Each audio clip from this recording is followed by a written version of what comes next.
Universally, it's vitally important. The Germans have a universal word for it. Gesundheit. Coming up in today's edition, we see what life's like for the first generation of teens born with HIV through the eyes of one brave young man. And while the antiretroviral drugs are improving, people's prejudices have hardly changed at all. Since 57 BC, the ginseng root has been cultivated for its medicinal properties. It's thought to improve circulation, heal respiratory diseases, and boost vitality.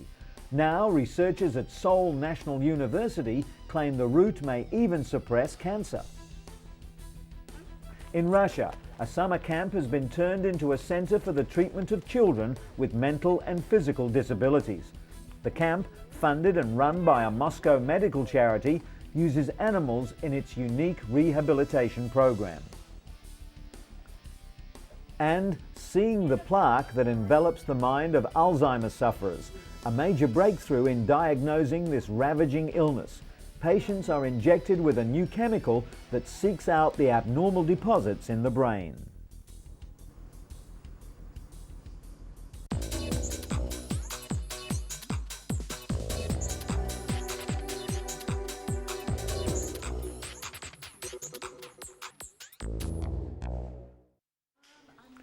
But first, Manu Dhingra, the first of New York's burn victims from the World Trade Center attack, to leave hospital and head home. With adrenaline spurring him on, Manu managed to walk down 83 flights. He couldn't walk again for several weeks. His long road to recovery began at Cornell Hospital, where he was treated for second and third degree burns to 35% of his body. The first thing doctors had to do was resuscitate him from shock. Next, he was given 40 litres of fluid, and only then could they treat his pain. Manu's face had swollen to twice its normal size. But despite the many agonizing months he's had to endure, the horrific burns have not beaten his spirit. Bill Smith suffered for years with a chronic leg ulcer due to a faulty vein. Like millions of other sufferers, he underwent painful cleanings and couldn't even do simple things with his family. Dermatologist Vincent Falanga uses a skin substitute called Apligraf to patch things up for patients like Bill. Made by Novartis, Apligraf is grown in a lab from discarded, sterilized foreskins. It's multi-layered and allows proper blood flow to grow in surrounding tissue. Incubated over 4 days, cells are fed nutrients until they multiply and all the skin layers are formed. It's then sent by overnight courier to doctors, packed in a nutrient-rich liquid. Doctors apply Apligraf directly to a wound and wrap the area with a compression bandage so that it will heal faster than conventional compression therapy alone. Apligraf is also being studied for use on other types of skin wounds, like those caused by diabetes, sickle cell anemia, or burns. And speaking of skin, workers at Genomics Collaborative Incorporated in Cambridge, Massachusetts, begin each day with a new delivery of blood and tissue samples. They never know how many they'll receive, but they must carefully process each sample immediately. Lab Director Janice Williamson knows firsthand how important biological specimens are to research. She once spent 2 years tracking down tissue samples for a single research project. The founders of GCI understood this and decided to do something about it. Just 3 years later, they have more than 500,000 samples in their collection. The samples are mainly from people with cancer, heart disease, and diabetes. Tissue is taken during surgeries to either remove a tumor or, in the case of heart disease, during bypass procedures.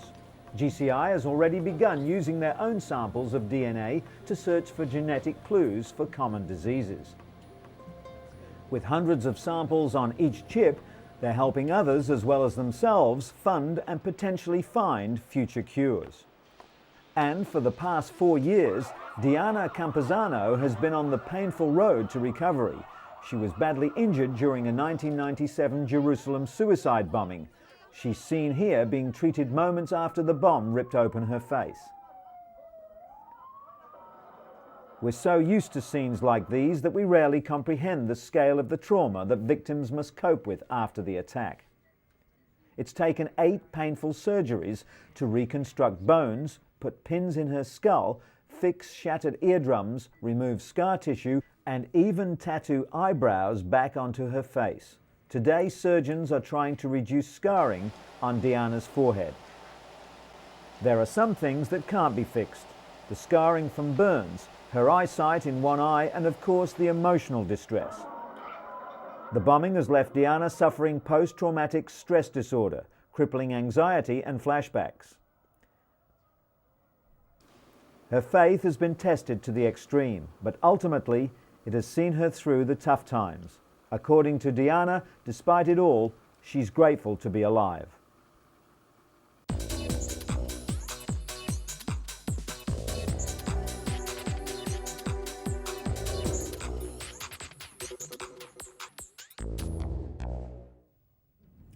An important win for AIDS activists and paediatricians in South Africa. The High Court of Pretoria ruled that the government must provide the AIDS drug nevirapine to expectant mothers infected with HIV. Nevirapine can reduce HIV transmission from mother to child by up to 50%. South Africa's biggest activist group, Treatment Action Campaign, launched the suit after the South African government refused to administer the drug to pregnant women in public hospitals and clinics. Before the ruling, German drug company Boehringer Ingelheim, which makes nevirapine, offered it for free to developing countries for 5 years, but South Africa has not responded to the offer. The decision requires President Mbeki's government to formulate a plan for dispensing the drug. But the government argues that even if given nevirapine, women will still transmit HIV to their children through breast milk. As many as 70,000 children are born HIV positive here each year. As HIV continues to spread across the globe, the cost of treating the deadly virus is becoming more prohibitive. The drug cocktail costs each patient $15,000 a year, more than the average person's wages in many developing countries. But US scientists report that it may be possible to cut a patient's dosage in half, reducing side effects and cutting costs. Researchers at the National Institutes of Health in Bethesda, Maryland, took a group of 10 patients and put them on intermittent treatment, 7 days on drug therapy and 7 days off for 68 weeks. They monitored the patient's viral load, or the level of HIV in the patient's blood after 7 days off the treatment, and found the results were almost identical to patients who received continuous therapy. Cutting back on highly active antiretroviral therapy, or HAART, can suppress the virus without creating resistant strains. Follow-up research will be conducted in the United States and Uganda in the hope that more drugs will be available to developing countries. The cost reduction could also prove critical in places like Africa, where more than 28 million people live with the virus. Justin Ligrecki is like any other 18-year-old, going to school, hanging out with friends, and following the football. But Justin is also part of the first generation of teenagers born with HIV. Daily antiretrovirals make him feel sick, but it's the emotional battle that's the hardest, like deciding to tell schoolmates about his HIV status. The fact that drugs are keeping teens alive well into adulthood has brought a new set of problems, like dating. Despite his HIV, Justin does have a steady girlfriend. Justin's adoptive mum, Melody, initially didn't want him to reveal his HIV status, knowing the bigotry he'd face. But instead of hiding, he set up a foundation to fight prejudice. No one knows how long this first generation of HIV-born babies will live, but Justin remains optimistic. For 2 decades, male condoms have been the primary tool for stopping the spread of HIV, but now researchers at Duke University in North Carolina are hoping to give women more control over HIV protection. While much attention is focused on time-consuming and expensive research, Dr. David Katz is leading research on a relatively simpler topical compound. It would kill the HIV virus on contact using microbiocides, or what some would call magic bullets. Women whose cultures allow them little reproductive control would benefit most from the compound. Bioengineers want to develop a product that prevents infection but not pregnancy, for fertility and religious reasons. It's also difficult to design a compound that works on all women all over the world.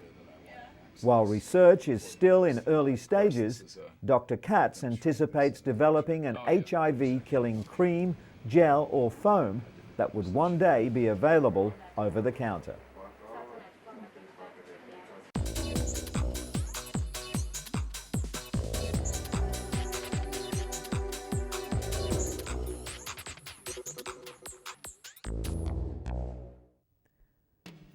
The ancient medicinal ginseng root is big business in Korea. Like cherished artwork, the older it gets, the more it costs. A 124-year-old root was recently auctioned off for a staggering $81,000 US. The reason? Ginseng is thought to improve circulation, heal respiratory diseases, stave off colds, and boost vitality. Since 57 BC, the root has been cultivated for its medicinal properties. The Korea Ginseng Corporation produces 600 tons of red ginseng each year, 40% of which is exported. Ginseng derives its pharmacological property from a soap-like substance known as ginsenoside. Now, researchers at Seoul National University claim the root could even suppress cancer. Such scientific accolades are only expected to boost sales and expectations even higher.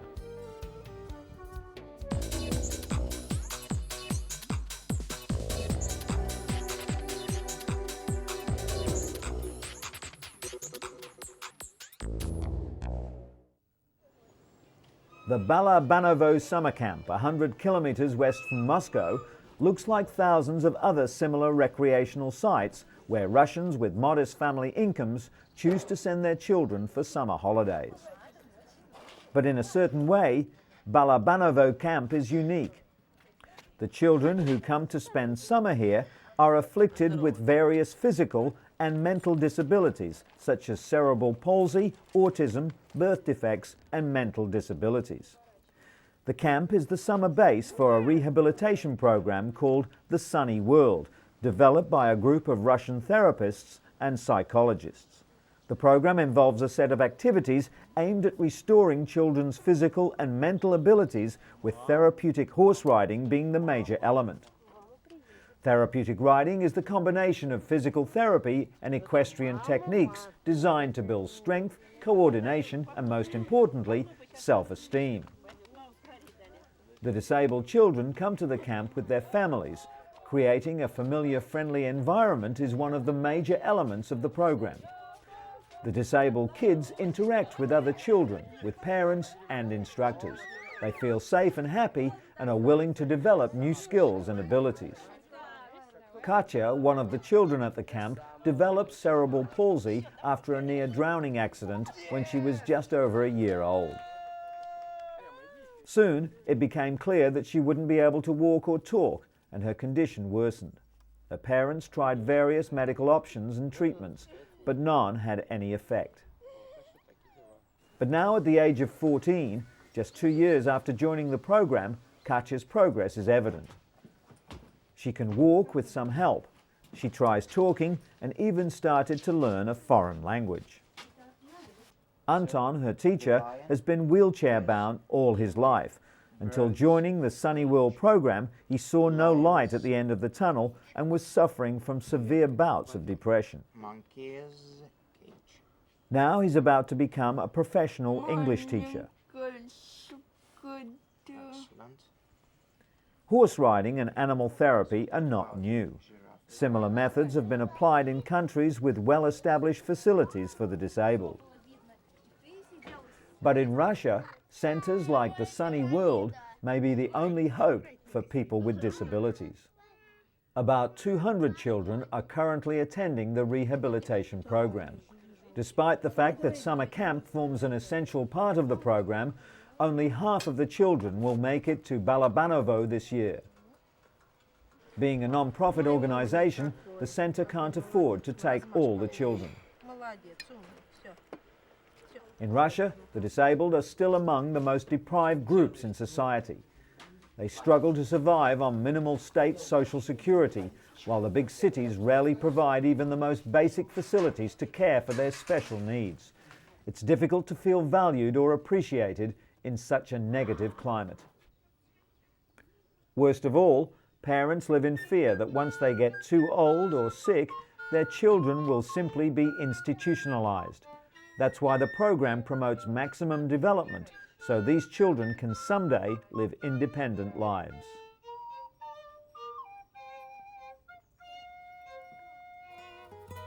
And in an update to a story we brought you a few weeks ago, separated Siamese twins Ganga and Jamuna Shrestha are going home to Nepal. The rare babies underwent a 97-hour operation at Singapore General Hospital to separate their skulls. Jamuna, the stronger of the two, is learning to sit, while Ganga is gaining control of her head but has difficulty fixing her vision. The babies have not suffered any major strokes, brain swelling or infections, according to Professor Ho Lai Yun. Dozens of well-wishers, doctors and nurses were at the airport to bid them farewell. The twins and their family spent more than a year in Singapore and will return one day for more reconstructive surgery. After an emotional and thankful scene, the twins, their parents and grandparents left for Kathmandu. There they'll stay until the girls are healthy enough to return to their distant home village with only scant medical facilities. In stark contrast, a beacon of hope shines brightly in New York City. The Montefiore Children's Hospital offers the latest technology and surrounds to help youngsters deal with what can often be a scary experience. Movable computers allow healthcare providers to take notes more easily and ensure that proper medications are prescribed. The kid-friendly environment encourages patients to learn as well as heal. The lobby highlights the building blocks of life, and each ward has a theme. The playrooms and ceilings keep the mood bright, while a mural with daisies and a farmyard hides scary-looking equipment. But for kids, it's all about that big TV. Best of all, any child is welcome at Montefiore. That's why it's situated in one of the roughest neighborhoods in New York. The high-tech wonder can turn an often terrifying experience into a time of wonder and exploration.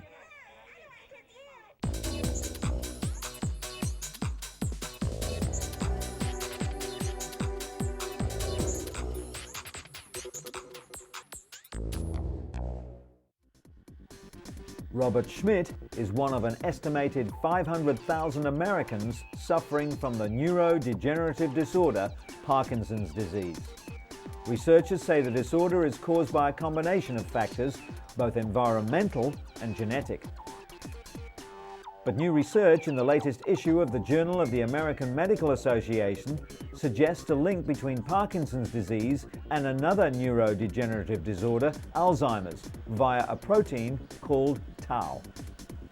Doctors at Duke University Medical Center believe they've found the connection on chromosome 17. Unlike the abnormal deposits of tau found in the brains of Alzheimer's patients, Vance says there's no abnormal tau in Parkinson's patients. Instead, researchers are finding a rather common form of protein that increases the susceptibility of developing late-onset Parkinson's disease. Duke researchers have also discovered 5 new genes linked to Parkinson's disease and hope the latest discoveries will bring them one step closer to finding a cure for the debilitating disease. Scientists at the University of California have developed a new way to detect changes in the brain before symptoms of the devastating disease begin. They believe it will revolutionize the way Alzheimer's patients are treated. During testing, a patient is injected with a new chemical which seeks out abnormal deposits in the brain. The patient then enters a PET scanner which shows where the chemical has accumulated. The technique is still undergoing clinical trials, but the potential benefits for Alzheimer's sufferers are huge. Dementia-related diseases affect more than 30% of people over the age of 80. Doctors hope that this breakthrough will lead to new forms of treatment and potentially even a cure. And while we're on the subject of aging, could a simple pill help men go through the infamous midlife crisis? Some doctors now say the midlife change is caused by dropping levels of the male hormone testosterone. This would mean that men go through their own form of menopause, called andropause. Some doctors offer patients testosterone replacement therapy to fight the symptoms of andropause, such as mood swings and osteoporosis. However, other doctors, like psychiatrist Dr. Thomas Wise, say that andropause is not a biological stage of life like menopause, but rather a psychological phase. Testosterone levels drop in men starting as early as age 30, and by age 70 can be half the level found in young men. The testosterone drop is blamed for what was once thought of as normal aging: muscle weakness, sexual dysfunction, weight gain, fatigue, and even high cholesterol. Dr. Wise says that aging is a fact of life, one that may not be alleviated with a simple drug treatment. Rather, he prescribes regular checkups, a healthy diet, and exercise. Okay, good. They say it's never too late to learn a new trick. And Robert Van Cleve is living proof.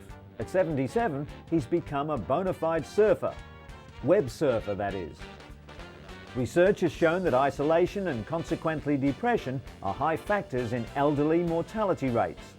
Many nursing homes are broadening their patients' horizons by getting them online to research healthcare or chat with other internet junkies.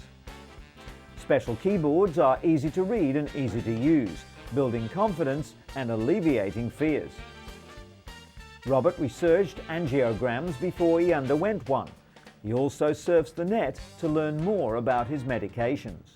Doctors caution that not all of the 17,000 health websites are credible. There's little regulation on the industry, and some information may be downright dangerous. Everyone, no matter what age, should view online health information with a discerning eye and always check with their doctor.